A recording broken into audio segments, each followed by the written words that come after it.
Welcome back to the Reality Guys. I'm your host, Billy Blinks, joined as always by my co-host, Brian. Hello.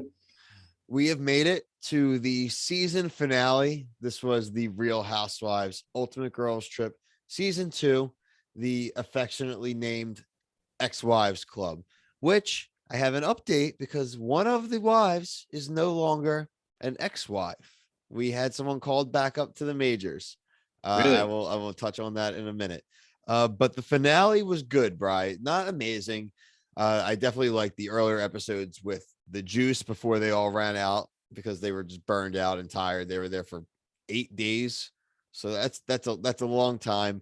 They got along, a lot of emphasis on religion, like the shaker party and Phaedra giving them Bibles and cleansing, and basically the producers and all of them saying that they need to go find God or spiritualism because they're all crazy.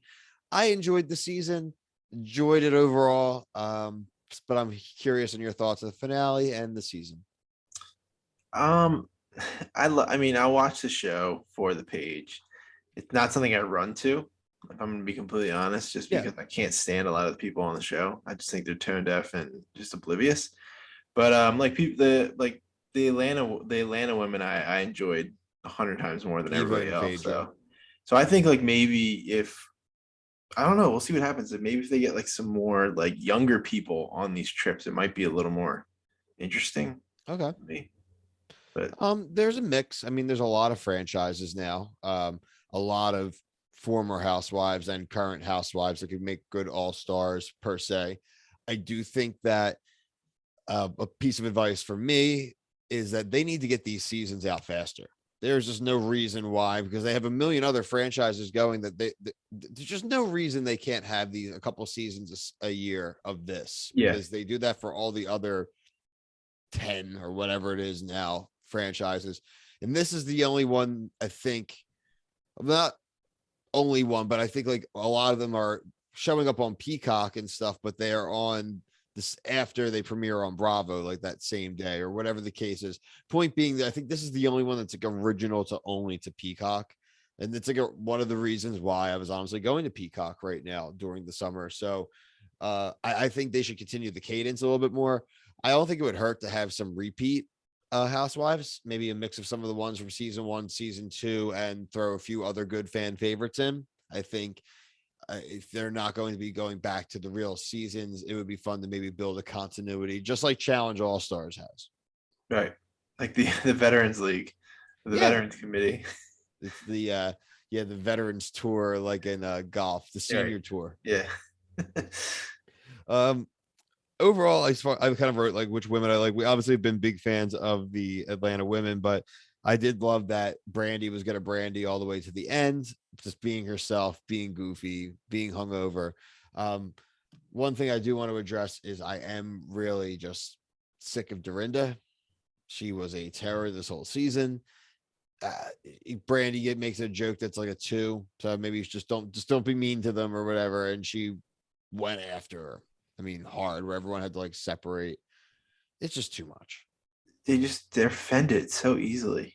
It's mainly Dorinda. Even Vicky in the beginning, I think it turns out that you could see that a lot of it was that breakup stuff. She got way better from like the second 2/3 of the season.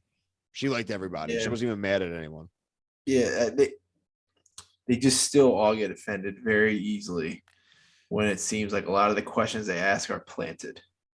Yeah, Vicky's breakup was official. She found out that Steve did go and move her stuff out of the house, and he was going to get the stuff out of Mexico house. And so that is, I haven't looked in to see what the current status is, but as of the status of the finale, they are definitely kaputs. Finally, Marco got his goodbye. Marco was a great side character throughout the season. Dealt with so much. He saw a lot of things. God forbid what he saw off camera. But I really enjoyed the season. Like I really did. Like I said, my main complaints were just the idea that like kind of took a while for it to come out. But I think we can get more seasons. Oh, I did promise the update. So Tamara is going to be back on Orange County. She got the call back. Actually, a little bit of drama involved there. Apparently, Jill Zarin kind of dropped that in like a casual kind of interview, like before they got to announce it. And Tamara got real mad and called her like thirsty and like cursed her out on social media. So some nice East Coast, West Coast feud. I mean, hey, it's good for the brand. I think it's great for the brand. I One think might again, think it's that it was true. done on purpose. No, yeah, Jill is just looking for attention. I mean, Yeah. Jill is boring. She was fine. The That's reason the I would, like funeral I chick, said, the only right? reason I like Jill during the seasons because she doesn't drink, but then she was drinking, so I don't even know. Is that the funeral chick? Yes, That's I love amazing. how tell you know it's I classic. mean, I don't know these people as well as you do, so there's certain things like when No, they do, it's that's like fine. back in time clips. So funny. That's so We funny. got to adopt that, Bill. When we do a back in time clip, when we're better at editing, like it's got to be We're gonna black and white. catalog clips Yeah, like better, like post black and white episodes. it. Like Post each episode, we have to just start making the decree like two. We have to make 2 clips per from each episode and just have it in our like folder, and we just have it labeled well, and file. we use it. We'll Yeah. get there. We're getting there. But for myself and Brian, thank you. Peace.